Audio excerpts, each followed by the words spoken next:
we're in a very exciting times globally as well as in domestically, because the kind of targets which Prime Minister has set for the industry is also a big challenge in terms of how to scale it up to that level.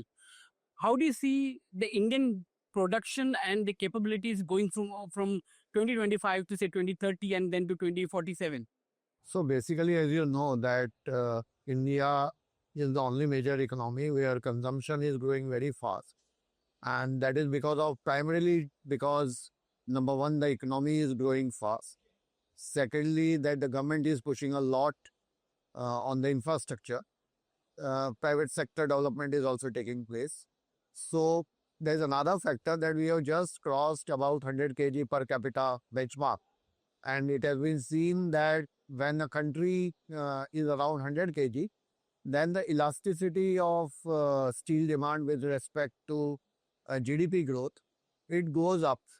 So right now, if you see the data, our elasticity has been above 1.5 for last 2-3 years. So basically, the consumption is expected to grow. Now, to match that consumption, we have to increase the capacity. In last year alone, we have added about 21 million ton of capacity in the country. From 179, we have reached 200 million tons. If you see in last few years, we have doubled our capacity from 100 to 200 million ton in a period of about 6-7 years.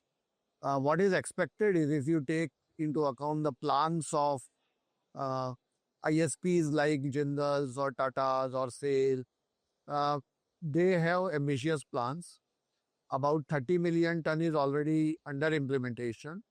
Another 50 million ton is under planning. And then the secondary steel sector is also growing.